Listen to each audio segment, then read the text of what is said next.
सा पद्मासनस्था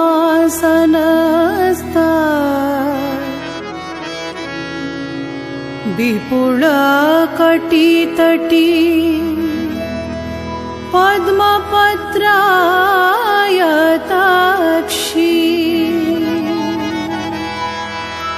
गम्भीरा वर्तनाभिस्तनभरनमिता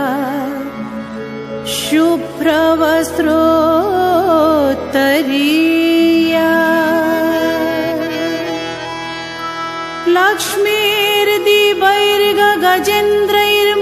लक्ष्मीर्दिवैर्गगजेन्द्रैर्मणिगणखचितैः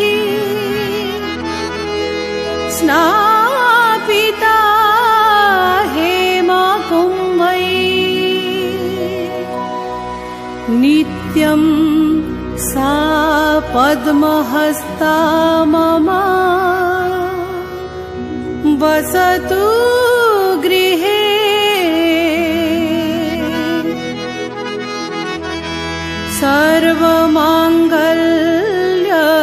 सर्वमाङ्गल्ययुक्ता।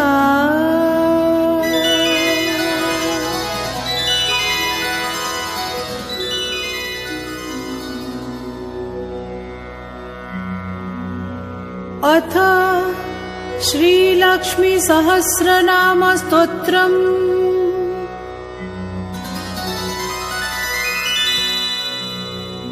श्रीपद्मा प्रकृति सत्त्वा शान्ता चित् शक्तिरव्यया केवला निष्कला शुद्धा व्यापिनी व्योम विग्रहा व्योम पद्मा कृता धारा परा व्योमामृतद्भवा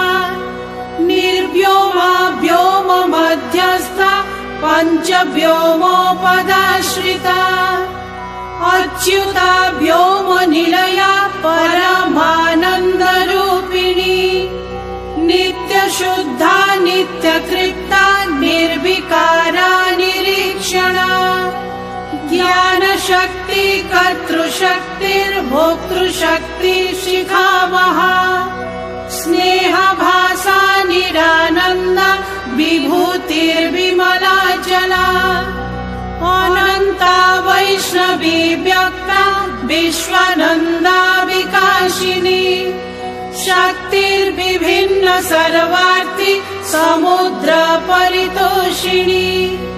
मूर्ति सनातनी हार्दि निस्तरंगा निरामया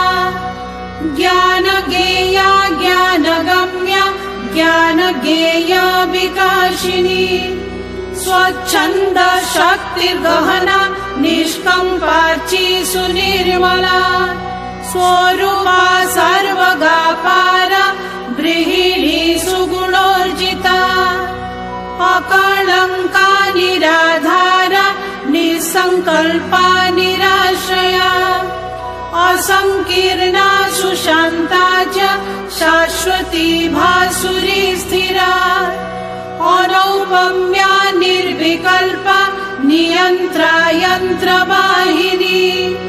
अभेद्या भेदिनी भिन्ना भारती वैखरी खगा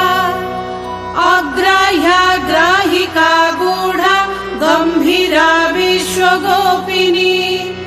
अनिर्देश्या प्रतिहता निर्विजा पावनी परा अप्रतर्क्या परिमिता भवभ्रांति विनाशिनी एका द्विरूप त्रिविधा असंख्याता सुरेश्वरी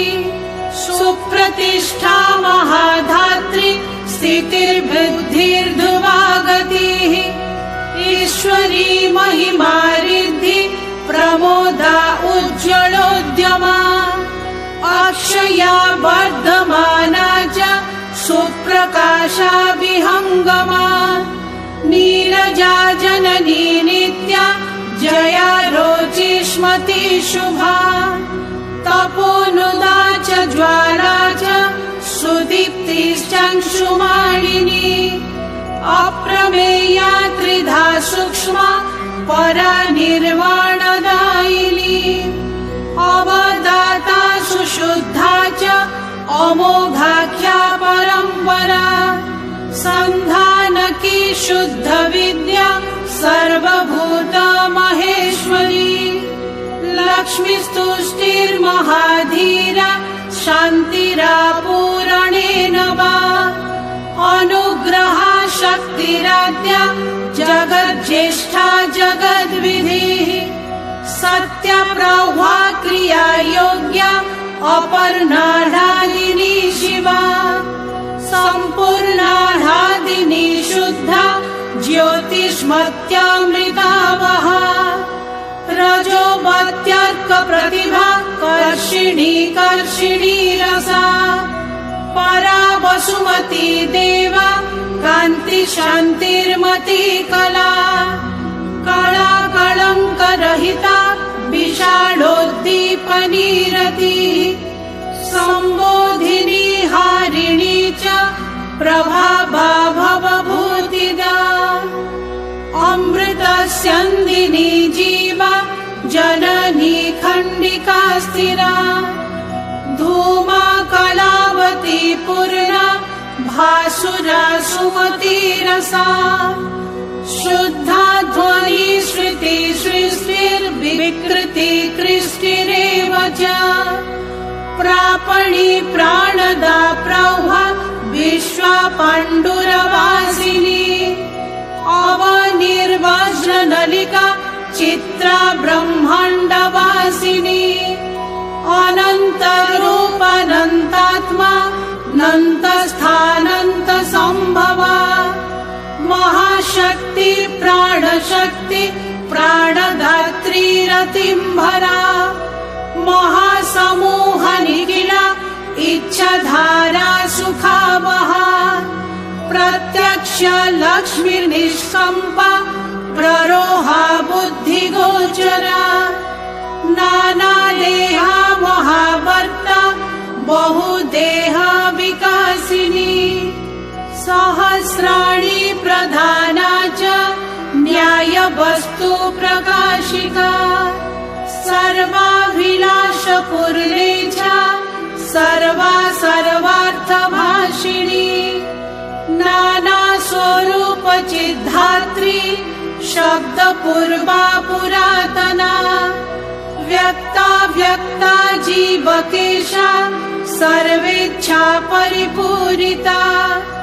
संकल्प सिद्ध संख्येया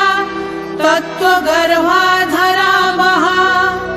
भूतरूपा चित्स्वरूपा त्रिगुणा गुणगर्विता प्रजापतीश्वरी रौद्री सर्वाधारा सुखावहा कल्याणवाहिका कल्या कलिकल्मषनाशिनी निरूपोद्भिन्न सन्ताना सुयन्त्रा त्रिगुणालया महामाया योगमाया महायोगेश्वरी प्रिया महास्त्री विमला कीर्तिर् जया लक्ष्मी निरञ्जना प्रकृतिर्भगवन्माया शक्तिर्निद्रा यशस्करी चिन्ता बुद्धिर्यश प्रज्ञा शान्तिरा प्रीतिवर्धिनी प्रद्युम्न माता साध्वी च सुख सौभाग्य सिद्धिदा काष्ठा निष्ठा प्रतिष्ठा च ज्येष्ठ श्रेष्ठा जया वहा सर्वातिशायिनी प्रीतिर् विश्वशक्तिर्महाबला वरिष्ठा विजया वीरा जयन्ती विजया प्रदा हृद्गृहा गोपिनी गुह्या गणगन्धर्व सेविता योगीश्वरी योगमाया योगिनी योग सिद्धिदा महायोगेश्वर प्रिया ब्रह्मेन्द्र रुद्र नमिता सुरासुर वरप्रदा त्रिवत्मगा त्रिलोकस्था त्रिविक्रम पदोद्भवा सुतारा तारिणी तारा दुर्गा संतारिणी परा सुतारिणी तारयन्ती भूरि तारेश्वर प्रभा गुह्य विद्या यज्ञ विद्या महाविद्या सुशोभिता अध्यात्म विद्या विघ्नेशी पद्मस्था परमेष्ठिनी अन्वीक्षिकी त्रयी वार्ता दण्डनीतिर्नयात्मिका गौरी बागीश्वरी गोत्री गायत्री कमलोद्भवा विश्वम्भरा विश्वरूपा विश्वमाता वसुप्रदा सिद्धि स्वाहा स्वधा स्वस्ति सुधा सर्वार्थ साधिनी इच्छा सृष्टि मूर्ति कीर्ति श्रद्धा दयामती श्रुतिर्मेधा धृतिर्हि श्री विद्या विबुध वन्दिता अनसूया घृणा नीतिर्निवृत्ति कामधुक्करा प्रतिज्ञा सन्ततिर्भूतिर्दौ प्रज्ञा विश्वमानिनी श्रुतिर्वाग्विश्वजननी पश्यन्ति मध्यमा समा सन्ध्या मेधा प्रभा भीमा सर्वाकारा सरस्वती कांक्षा माया महामाया मोहिनी माधव प्रिया सौम्या भोगा महाभोगा भोगिनी भोगदायिनी सुधौता कनक प्रख्या सुवर्ण कमलासना हिरण्यगर्भ सुश्रोणी हारिणी रमणी रमा चन्द्रा हिरण्मयी ज्योत्स्ना रम्या शोभा शुभावहा त्रैलोक्य मण्डना नारी नरेश्वर वरार्चिता त्रैलोक्य सुन्दरी रामा महाविभव वाहिनी पद्मस्था पद्मनिलया पद्ममाला विभूषिता पद्मयुग्मधरा कान्ता दिव्याम्बरणभूषिता विचित्र रत्नमुकुटा विचित्राम्बरभूषणा विचित्र माल्यगन्धाढ्या विचित्रायुधवाहना महानारायणी देवी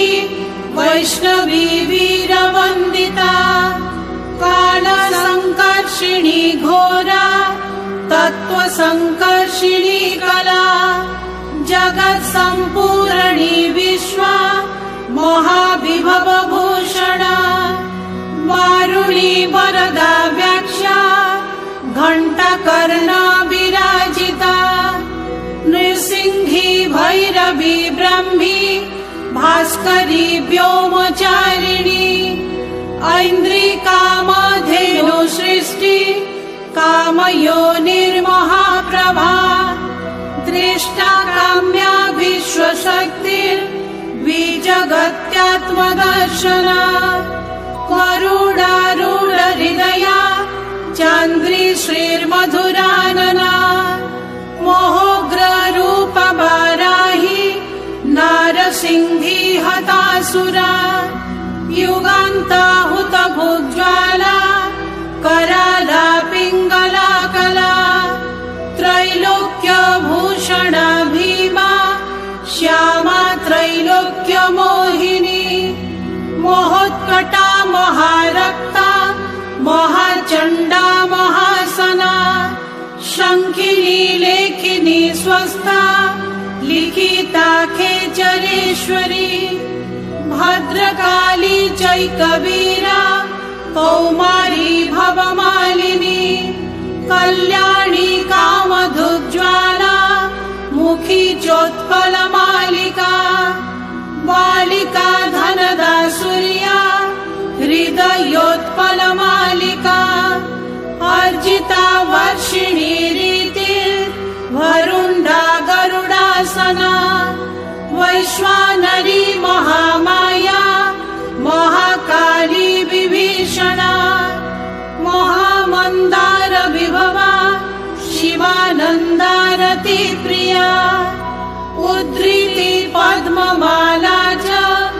धर्मवेगा विभावनी सत्क्रिया देवसेना च हिरण्यरजताश्रया सहसा वर्तमाना च हस्तिनादा प्रबोधिनी हिरण्यपद्मवर्णा च हरिभद्रा सुदुर्धरा सूर्या हिरण्यप्रकट सदृशी हेममालिनी पद्मानना नित्यपुष्टा देवमातामृतोद्भवा महाधना च या शृङ्गी कर्दमीकम्बुकन्धरा आदित्यवर्णचन्द्राभा गन्धद्वारा दुरासदा वराचिता वरारोहा वरेण्या विष्णुवल्लभा कल्याणी वरदा वामा वामेशी विन्ध्यवासिनी योगनिद्रा योगरता देवकी कामरूपिणी कंसविद्राविणी दुर्गा कौमारी कौशिकी क्षमा कात्यायनी कालरात्रि निशितृप्ता सुदुर्जया विरूपाक्षी विशालाक्षी भक्तानां परिरक्षिणी बहुरूपा सुरूपा च विरूपा रूपवर्जिता घण्टा निनाद बहुला जीमुतध्वनिनीश्वरा महादेवेन्द्रमथिनी भ्रुकुटी कुटिलानना सत्योपयाजिता चैका कौबेरी ब्रह्मचारिणी आर्या यशोदसुतदा धर्मकामार्थमोक्षदा दारिद्र्य दुःखशमनी घोर दुर्गार्तिनाशिनी भक्तार्तिशमनी भव्या भवभर्गापहारिणी क्षीराब्धितनया पद्मा कमलाधरणीधरा रुक्मिणी रोहिणी सीता सत्यभामा यशस्विनी प्रज्ञाधारामित प्रज्ञा वेदमाता यशोवती समाधिर्भावना मैत्री करुणा भक्तवत्सला अन्तर्वेदी दक्षिणा च ब्रह्मचर्या परागतिः दीक्षा वीक्षा परीक्षा च समीक्षा वीरवत्सला अंबिका सुरभि सिद्धा सिद्ध विद्याधरार्चिता सुदीक्षा लेलिहाना च कराला विश्वपूरका विश्वसंधारणी दीप्ति स्थापनी तांडव प्रिया उद्भवा विरजा राज्ञी तापनी विन्दुमालिनी क्षीरधारा सुप्रभावा लोकमाता सुवर्चसा हव्यगर्भा चाज्यगर्भा जूह्यतो यज्ञसंभवा आप्यायनी पावनी च दहनी दहनाश्रया मातृका माधवी मुख्या मोक्षलक्ष्मीर्महद्धिदा सर्वकामप्रदा भद्रा सुभद्रा सर्वमङ्गला श्वेता सुशुक्लवसना शुक्लमाल्यानुलेपना हंसाहीना करी हंसी हृद्या हृत्कमलालया सीता बिल्वपत्रशुश्रोणी पद्मपत्रायते क्षणा सावित्री सत्यसङ्कल्पा कामदा कामकामिनी दर्शनीया दृशादृश्या स्पृश्य सेव्या वराङ्गना भोगप्रिया भोगवती भोगीन्द्र शयनासना आर्द्रा पुष्करिणी पुण्या पावनी पापसूदनी श्रीमती च शुभाकारा परमैश्वर्यभूतिदा अचिन्त्यानन्द विभवा भव भाव विभावनी निःश्रेणी सर्वदेहस्था सर्वभूत नमस्कृता बलाबलाधिका देवी गौतमी गोकुलालया तोषिणी पूर्णचन्द्राभा एकानन्दा शतानना उद्यान नगर द्वार हर्म्योपवनवासिनी कुष्माण्डा दारुणा चण्डा किराती नन्दनालया कालायना कालगम्या भयदा भयनाशिनी सौदामनी मेघरबा दैत्यदानवमर्दिनी जगन्माता भयकरी भूतधर्त्री सुदुर्लभा काश्यपी शुभदाता च वनमाला शुभावना धन्या धन्येश्वरी धन्या रत्नदा वसुवर्धिनी गान्धर्वी रेवती गंगा शकुनी विमलानना इडा शान्तिकरी चैव तामसी कमलालया आज्यप्रा वज्रकौमारी सोमपा कुसुमाश्रया जगत्प्रिया च सरथा दुर्जया खगवाहना मनोभवा कामचारा सिद्धचारण सेविता व्योमलक्ष्मीर्महालक्ष्मी तेजोलक्ष्मी सुजाज्वला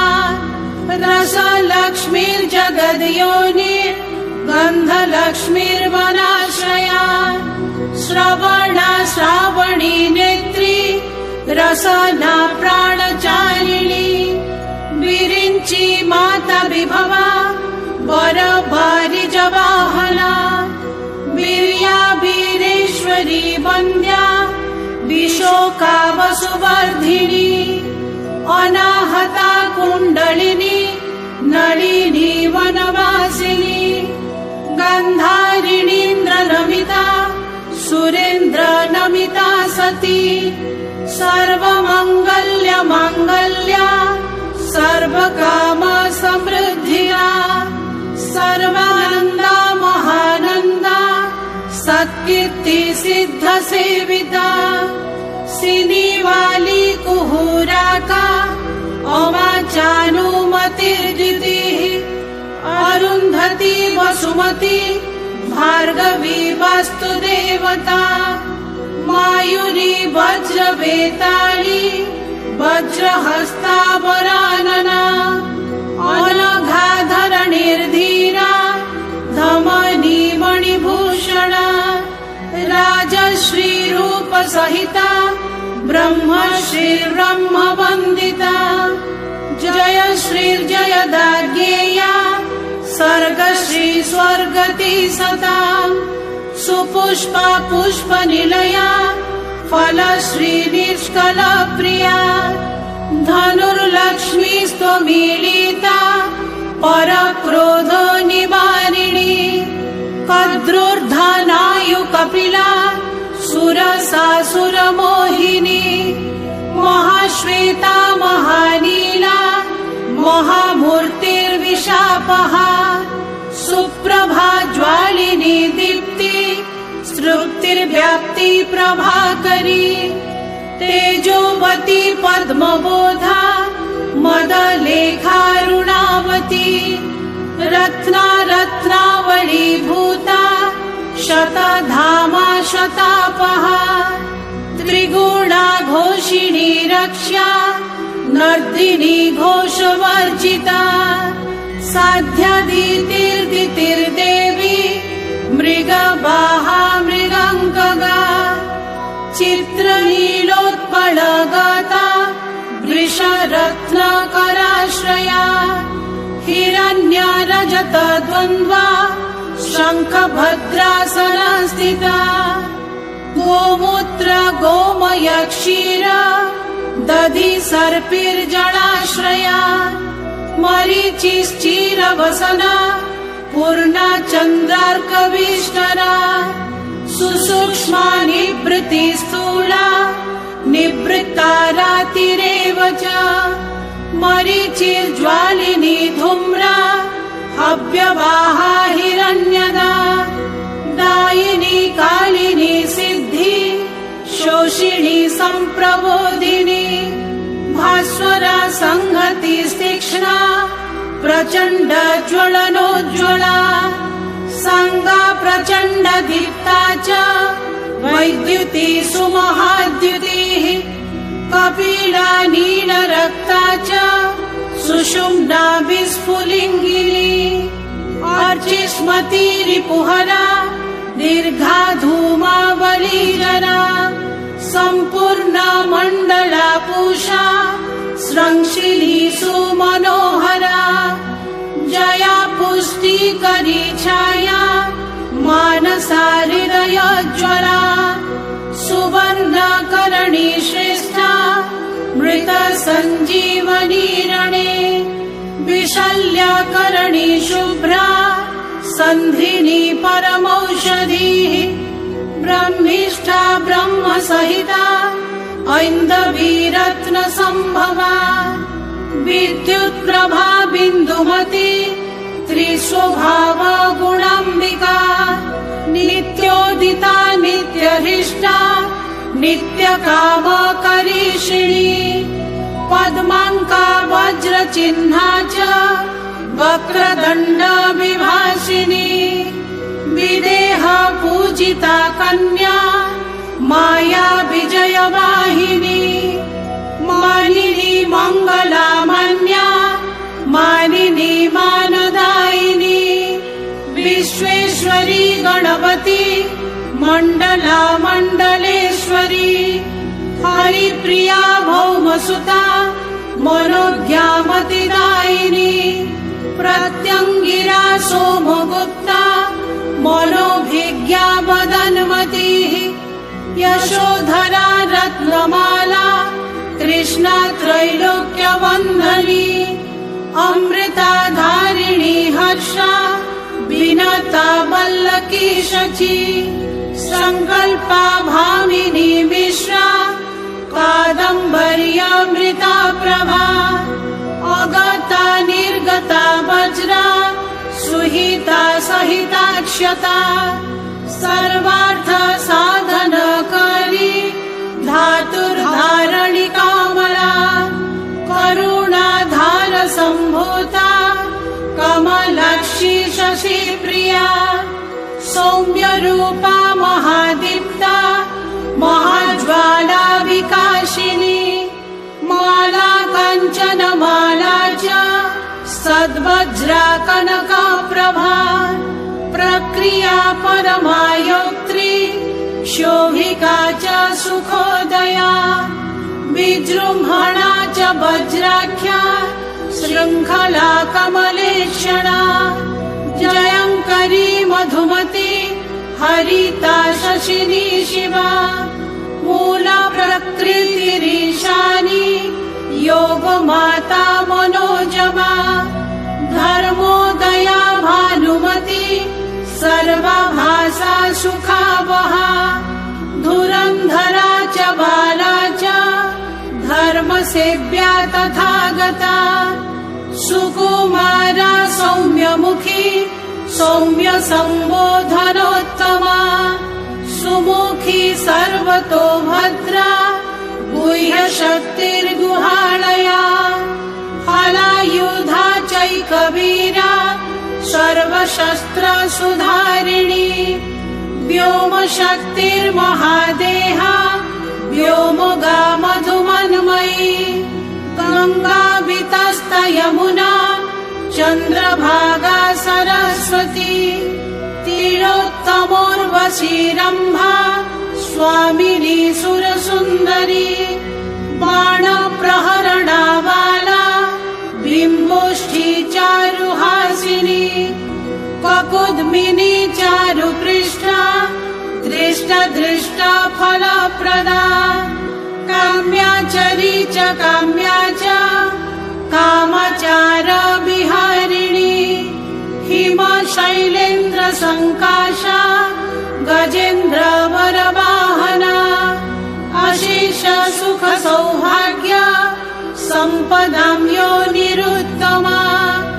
सर्वोत्कृष्टा सर्वमयी सर्वा सर्वेश्वर प्रिया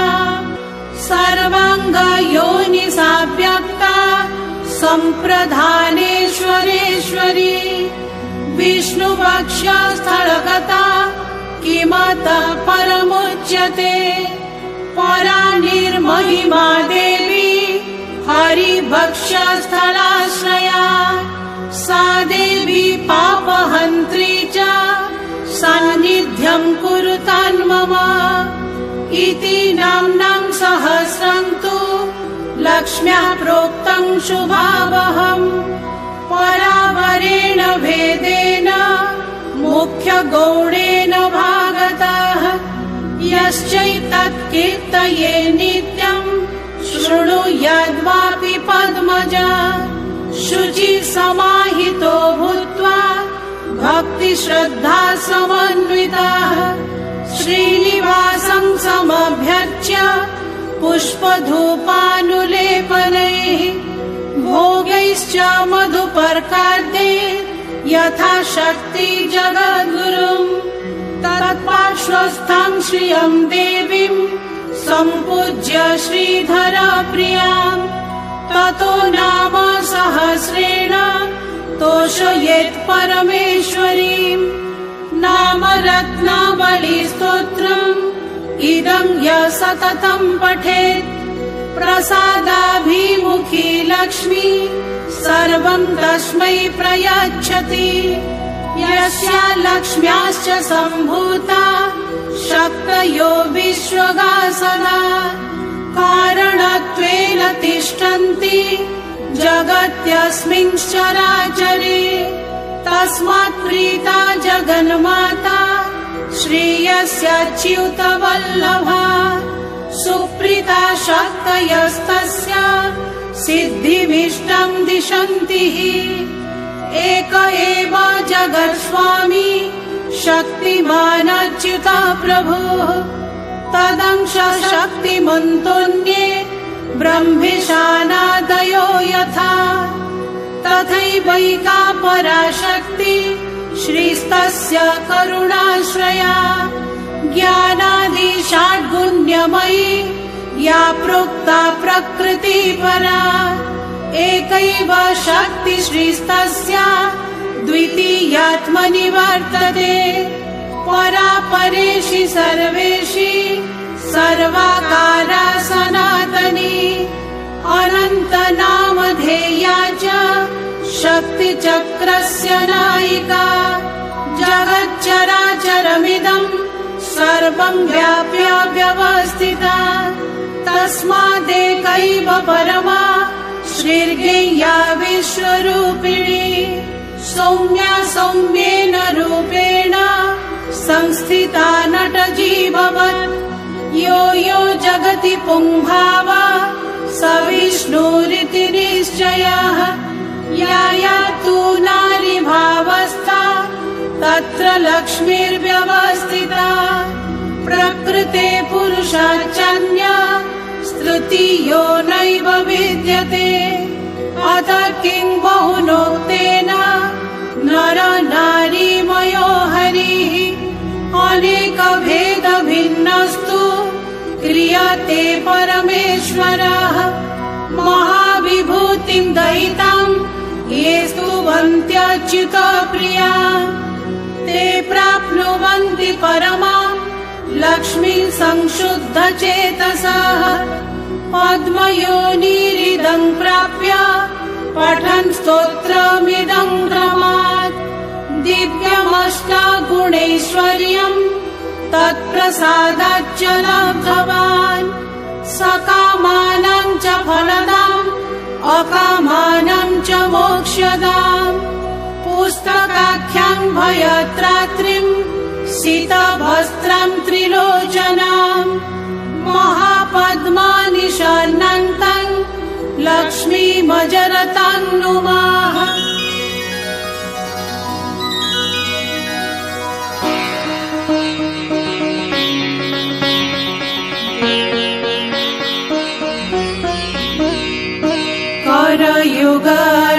करयुगाडगृहीतं पूर्णकुम्भं दधाना क्वचिदमलगतस्था शङ्खपद्मक्षपाणिः क्वचिदपि दयिताङ्गे चामरव्यग्रहस्था क्वचिदपि शृणिपाशं बिभ्रति हेमकान्तिः बिभ्रति हेमकान्तिः बिभ्रति हेमकान्तिः। इति श्रीब्रह्मपुराणे हिरण्यगर्भहृदये पुरुषोत्तमप्रोक्तम् श्रीलक्ष्मीसहस्रनामस्तोत्रं समाप्तम्।